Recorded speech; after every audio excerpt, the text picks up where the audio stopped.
depuis quelques années. Il y a quelques années, il y a une journaliste qui a soulevé un lièvre, donc une astrologue qui s'appelait Alexandra Marty, en fait, qui signait des tas d'horoscopes de presse. Quand elle a essayé de la rencontrer, elle s'est rendue compte que le personnage n'existait pas en fait. C'était juste un nom pour une entreprise qui crée des horoscopes de presse en tirant au sort des phrases ordinaires.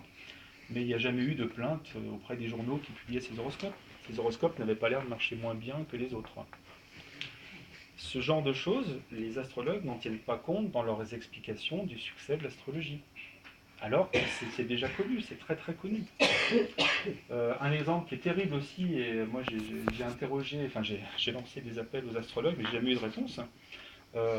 Donc c'est un vieil astrologue qui s'appelle André Barbeau et qui a fait un article sur la question de Staline. En fait, les astrologues aiment beaucoup interpréter donc après coup, notamment les biographies des personnages célèbres. Et donc à propos de Staline, il y a un problème qui s'est posé, c'est qu'en 2001, on s'est rendu compte que la date officielle de sa naissance n'était pas la bonne. Et en fait, il y avait une erreur d'un an, pas plus d'un an. Et donc, pendant presque un siècle, enfin un siècle, mais des dizaines d'années, les astrologues du monde entier ont utilisé cette date, en ont été satisfaits. Et là, c'est pas juste une personne qui se trompe, c'est tout le monde. C'est les professionnels, c'est les amateurs, c'est les étudiants. C'est des gens qui vont prendre l'exemple de Staline pour montrer à quel point l'astrologie marche bien. Et on arrive à ce genre de choses. Et c'est absolument terrible. Moi, j'ai jamais eu de réponse à mes questions. Pourquoi ça a marché si bien si la date n'était pas la bonne?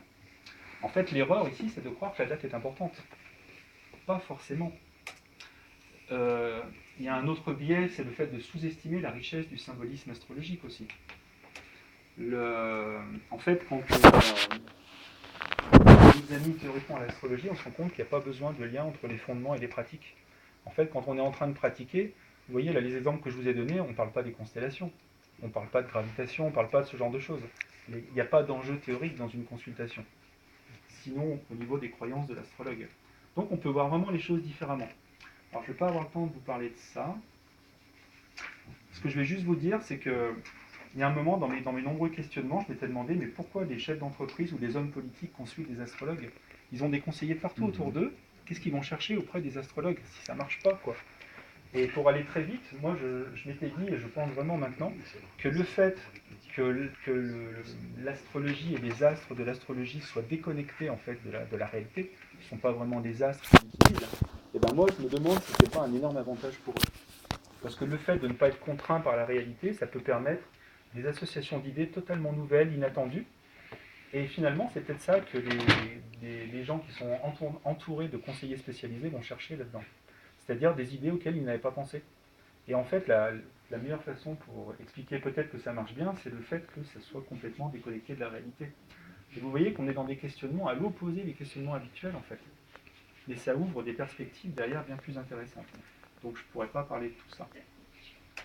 Alors, pour terminer, qu'est-ce qui traverse vraiment le temps? Comme, bon, là je vous l'ai montré très rapidement, hein, il y a plein d'autres exemples à donner, notamment sur les fondements astronomiques. Mais en fait, le système astrologique, pour moi, est vraiment biaisé. Biaisé notamment par sa complexité. Et il est bien plus biaisé que vrai, on va dire. Et c'est vraiment, pour moi, une explication alternative au succès de l'astrologie, et notamment sur le praticien.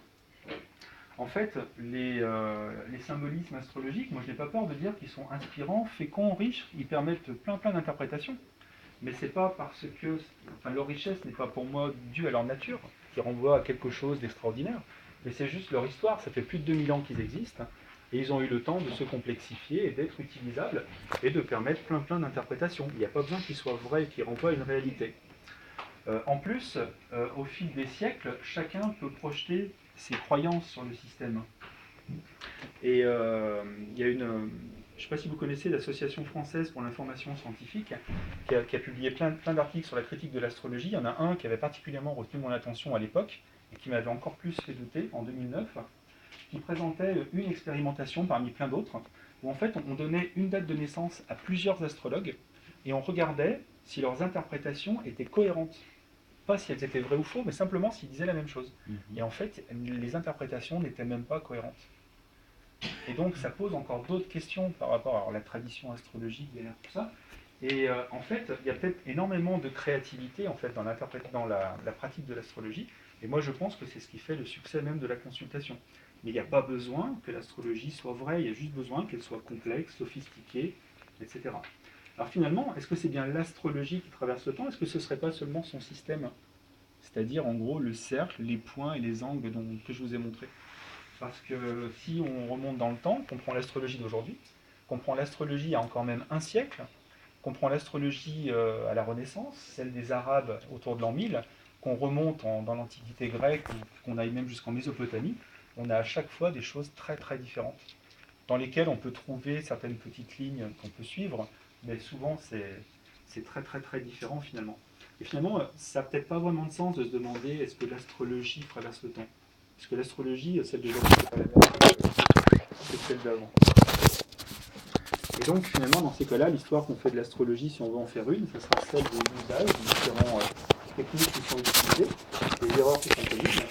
Et ce ne sera pas la même approche que celle d'un astrologue qui va lui chercher des découvertes.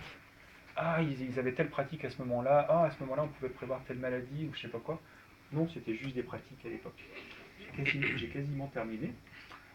Et comme ça permet de se poser des questions qu'on ne peut pas se poser quand on est astrologue, ou difficilement. Mais est-ce que le zodiaque a été créé sans les astrologues? Alors, là, c'est vrai qu'on est au milieu des astronomes, donc ouais, on peut trouver des alternatives. Et effectivement, quand on va voir ce qu'ont trouvé les historiens des sciences, c'est plutôt comme ça que ça se passe. Mais pour les astrologues, souvent, c'est non, non, on a observé les gens, et puis on a vu qu'il y avait 12 personnalités différentes, et on a délimité les signes. Mais ça s'est jamais passé comme ça, hein. Ça, c'est de l'histoire romantique. Et puis, il y a aussi un exemple que j'aime bien donner. Les astrologues disent souvent que les noms des signes ont quand même été bien choisis, ils n'ont pas été choisis par hasard, puisque ça correspond aussi bien. Et quand on regarde les noms des signes, qui renvoient donc à des noms de constellations, qui sont bien plus anciennes que les signes, on se rend compte que vous prenez par exemple, je crois que c'est le Verseau, le Taureau, le Scorpion, au moins 3000 ans avant notre ère existaient déjà. Donc on peut se dire, ah, les anciens ont bien choisi les noms. Mais le problème, c'est que la plupart des autres constellations ont été créées après. Et encore mieux, c'est qu'en même temps que le Taureau, le Verseau, etc., il y avait d'autres constellations qui ont après été cassées pour pouvoir correspondre à ce qui sera plus tard le zodiaque. Donc ça voudrait dire que les premières constellations ont été bien choisies pour certaines, mais mal choisies pour d'autres. Et ça amène à des contradictions terribles, ça. Et moi, j'ai beaucoup travaillé là-dessus il y a quelques années, et ça m'a encore plus convaincu que vraiment, ça ne tenait pas, quoi. Donc, ce que je voudrais dire ici, c'est que souvent, on accuse les tenants de croyances en général, les astrologues en particulier, d'être en gros bêtes, ignorants, d'être des charlatans. Moi, je pense que ça suffit pas. Enfin, je veux dire, c'est pas les seules explications possibles. Là, il y a vraiment de quoi se faire tromper par le système lui-même, en fait. Et donc, pour terminer, est-ce que l'astrologie traverse le temps parce qu'il n'y a pas de fumée sans feu? Ben moi, j'ai envie de dire oui, effectivement. Le système est tellement biaisé qu'il a des raisons de traverser le temps. Mais ce n'est pas parce qu'il y aurait une influence derrière. Il n'y a pas besoin donc d'influence astrale. Une citation que j'ai entendue il n'y a pas très longtemps, pour ceux qui suivent la chaîne YouTube La Tronche en Biais, le mystère est un habit commode pour l'absurdité. Il y a beaucoup de mystères en astrologie. Et quand on a une approche scientifique, c'est-à-dire pas seulement physique et causale, mais ce qu'on appelle un peu les sciences cognitives et puis les expérimentales, en fait, on se rend compte que non, on peut expliquer des choses, des succès de l'astrologie très simplement. Mais quand on n'a pas cette approche-là, c'est vraiment mystérieux, quoi. Il y a vraiment toujours un refus d'une théorie de l'erreur, ce qui fait qu'en même temps, c'est peut-être une défense, ça, parce que ça permet de rester dans l'étonnement, dans le merveilleux, dans le mystère. Mais c'est pas poser des questionnements adultes. En fait, moi je pense vraiment que l'astrologue est victime de son système, qui pour lui est sacré. Moi, pour moi, il était sacré au début, je ne pouvais pas le remettre en question. Et à force, ben, c'est ce que j'ai fait. Et moi, je pense vraiment que le praticien est enthousiasmé par sa pratique et que c'est son moteur premier, et que c'est vraiment une explication pour expliquer que ça puisse traverser le temps, malgré les énormes contradictions, les échecs répétés, etc. Donc pour moi, il y a vraiment un emballement pratique au quotidien, donc sur des dizaines d'années, donc sur des générations, donc etc. Ouais, donc j'ai terminé et voilà, une dernière chose, je pense aussi, donc c'est vraiment difficile de sortir de sa croyance.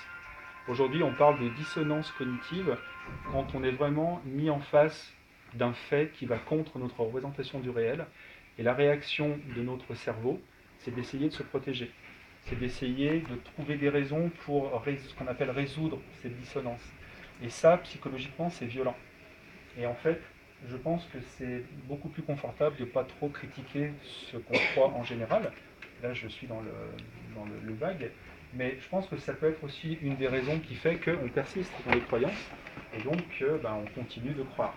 Sans parler du fait, si vous avez déjà débattu avec quelqu'un qui croit en l'astrologie ou d'autres croyances, que une des réactions de défense qu'on a, c'est de finalement ce qu'on appelle un peu l'effet rebond, c'est de se renforcer dans ses croyances. C'est-à-dire qu'après, on va reprocher à l'autre de nous avoir fait mal, parce que ça fait mal quand quand on est face à nos contradictions, et en fait, on peut avoir tendance à lui reprocher ça. Donc là, ça devient un argument personnel, en fait, l'astrologie n'est plus en cause, mais on repart renforcé et militant encore. Voilà. Si vous voulez plus de détails, j'ai publié un ouvrage qui aborde plein de questions comme celle-là, et je vous remercie pour votre attention.